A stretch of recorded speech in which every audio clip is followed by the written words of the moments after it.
मेरे एक दोस्त हैं मुंबई में, कुछ साल पहले की बात है। हाँ। अचानक उनकी नौकरी चली गई। ओह! हाँ, और मुंबई जैसे शहर में आप जानते हैं बिना कमाई बिना बचत बहुत मुश्किल। बिल्कुल। तो हुआ ये कि किराया देने के लिए क्रेडिट कार्ड लेना पड़ा और फिर वो ब्याज का चक्कर, मतलब उसमें ऐसे फंसे कि पूछिए मत। ये कहानी तो आजकल बहुत सुनने में आती है। बिल्कुल। आरबीआई के आंकड़े शायद कहें कि 30% लोगों के पास इमरजेंसी फंड है, पर मुझे लगता है जमीनी हकीकत वो शायद 10% के आसपास ही होगी। हाँ, हो सकता है। और आज का जो माहौल है, महंगाई बढ़ रही है, नौकरियों का भी उतना भरोसा नहीं रहा, तो ये बात और जरूरी हो जाती है। सही बात है। तो इसीलिए आज हम बात करेंगे वॉरेन बफेट की मशहूर कैश कुशन रणनीति पर। थोड़ा गहराई से समझेंगे कि ये है क्या, बफेट क्यों इसे इतना अहम मानते हैं, हाँ।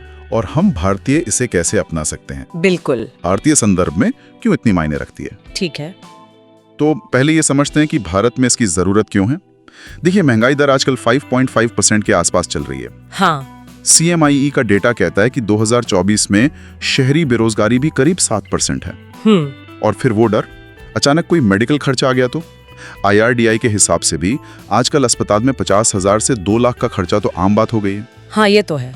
वो एक लाइन वायरल हुई थी ना कि एक भारतीय मिडिल क्लास परिवार गरीबी से बस एक मेडिकल इमरजेंसी दूर है। सुना है मैंने, और काफी हद तक सही भी लगता है। हाँ, और करीब 60% शहरी युवा तो पूरी तरह अपनी महीने की सैलरी पर ही टिके हैं।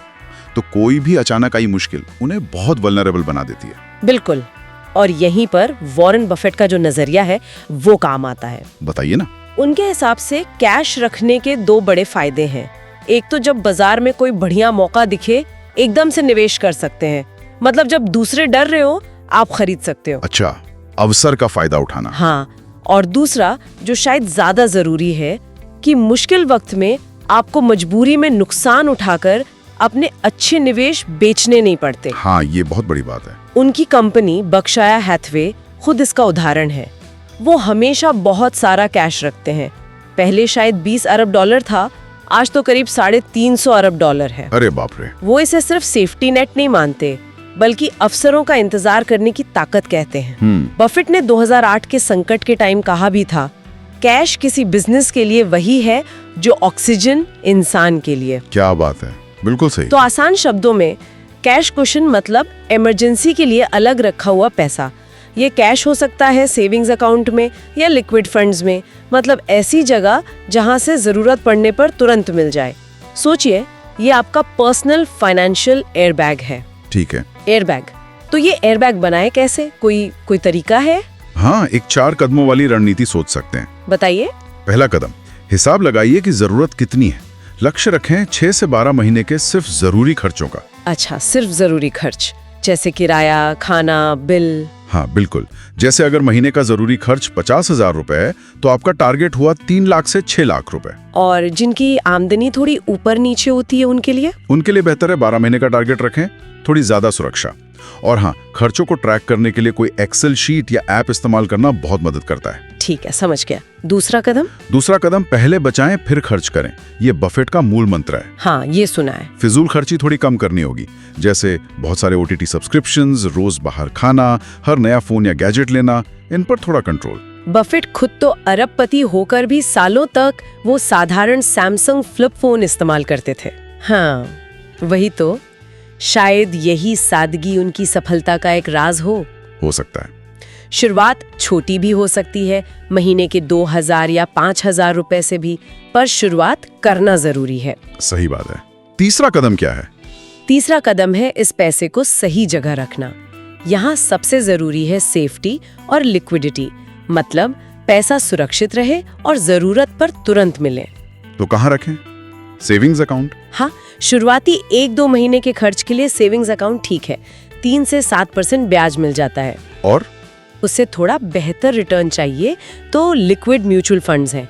करीब 6-6.5% रिटर्न, पैसा 1-2 दिन में मिल जाता है और रिस्क भी बहुत कम होता है। लिक्विड फंड्स ठीक है। या फिर 90 से 180 दिन की शॉर्ट टर्म FD भी देख सकते हैं। 6-7% रिटर्न मिल सकता है, पर ध्यान रखें ऐसी FD चुने जिसमें बिना पेनल्टी पैसा निकालने की सुविधा हो। अच्छा। और छोटी रेगुलर बचत के लिए रिकरिंग डिपॉजिट RD भी एक ऑप्शन है, करीब 6.5% ब्याज। लेकिन एक सवाल है, आजकल महंगाई भी तो 6-7% के आसपास है, तो क्या इन ऑप्शंस में पैसा रखना असल में उसकी वैल्यू कम करना नहीं है? बहुत वाजिब सवाल है। देखिए, इमरजेंसी फंड का पहला मकसद रिटर्न कमाना नहीं है। अच्छा, उसका मकसद है सुरक्षा और लिक्विडिटी।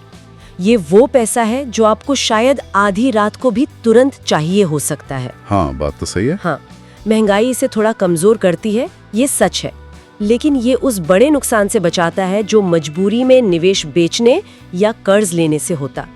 इसीलिए बफेट कहते हैं, जो आप समझते नहीं उसमें निवेश करना ही असली जोखिम है। तो इमरजेंसी फंड को शेयर बाजार या लॉन्ग टर्म एफडी जैसी जगह बिल्कुल ना लगाएं, जहां पैसा फंस जाए या उसकी कीमत गिर जाए। समझ गया। Safety first. तो चौथा और आखिरी कदम? चौथा कदम, लगातार बचत करना। इसे ऑटो पायलट पर डाल दें। ऑटो पायलट मतलब हर महीने सैलरी आते ही एक फिक्स्ड अमाउंट अपने आप इमरजेंसी फंड में चला जाए। ऑटो डेबिट सेट कर दें। हाँ, ये अच्छा आइडिया। कहीं से बोनस मिले, कोई गिफ्ट मिले, तो उसका कम से कम आधा हिस्सा इस फंड में डाल दें। अपना लक्ष्य तय करें और उसे ट्रैक करते रहें। बफेट का वो पेड़ लगाने वाला उदाहरण याद आता है, आज के छोटा बीज कल का मजबूत पेड़। बिल्कुल। और हाँ, इस कैश कुशन को बनाए रखना भी उतना ही जरूरी है। अच्छा, कैसे? अगर इसमें से पैसा इस्तेमाल हो जाए तो इसे दोबारा भरना पहली प्राथमिकता होनी चाहिए। ठीक है। और जिंदगी बदलती है, शादी, बच्चे, किराया बढ़ना, तो फंड को लक्ष्य को भी अपडेट करते रहें। और याद रखें, इसका इस्तेमाल सिर्फ असली इमरजेंसी या किसी बड़े अवसर के लिए ही करें। सही है। और हर 6 महीने में एक बार जरूर रिव्यू करें कि पैसा सुरक्षित है और लिक्विड है। बिल्कुल। पर भारत में बचत करने में कुछ मुश्किलें भी तो आती हैं, जैसे अगर आमदनी ही कम हो तो। हाँ, ये एक बड़ी चुनौती है। हल यह है कि बहुत छोटी रकम से शुरू करें, चाहे 1000 रुपए महीना ही क्यों ना हो। आदत बनाना ज्यादा जरूरी है। आदत बनाना, हाँ। और अगर कर्ज हो तो खासकर क्रेडिट कार्ड वाला, तो पहले महंगे कर्ज चुकाने पर ध्यान दें। लेकिन कोशिश करें कि थोड़ी बहुत बचत साथ में चलती रहे, बिल्कुल बंद ना करें। ठीक है। और वो सामाजिक दबाव, दिखावे का चक्कर? अपनी सीमाएं तय करनी होंगी, ना कहना सीखना होगा। जरूरत पड़े तो परिवार से खुलकर बात करें। हाँ, ये मुश्किलें पर जरूरी है। तो कुल मिलाकर ये कैश कुशन सिर्फ पैसा नहीं है, ये एक तरह से मानसिक शांति है, सुरक्षा है, आत्मनिर्भरता है। हाँ, बिल्कुल। मुश्किल वक्त में घबराने के बजाय ठंडे दिमाग से सोचने का मौका देता है। बफेट कहते हैं ना, रात को चैन की नींद सो पाना सबसे जरूरी है। बिल्कुल सही कहा। और सुनने वालों के लिए मेरा यही संदेश है, किसी परफेक्ट प्लान या सही मुहूर्त का इंतजार मत कीजिए। हाँ। आज ही शुरू करें, चाहे कितनी भी छोटी रकम से हो। बफेट ने 1998 में कहा था, थोड़ा सही होना पूरी तरह गलत होने से कहीं बेहतर है। वाह। ये छोटी छोटी बचतें ही कल आपकी बड़ी आर्थिक सुरक्षा बनेंगी। बहुत खूब। और जाते जाते एक सवाल छोड़ जाते हैं सोचने के लिए, क्या हमारा आजकल का जो सिस्टम है, समाज है, वो हमें तात्कालिक सुख और खर्चों पर इतना फोकस करवा देता है कि हम अनजाने में अपने भविष्य की सुरक्षा की नींव ही कमजोर कर रहे हैं? सोचने वाली बात है। शायद इस पर हमें सोचना चाहिए। और कृपया ध्यान दें, यहाँ दी गई जानकारी केवल शैक्षिक उद्देश्यों के लिए है। इसे निवेश सलाह ना समझें। कोई भी वित्तीय निर्णय लेने से पहले हमेशा एक योग्य वित्तीय सलाहकार से सलाह जरूर लें।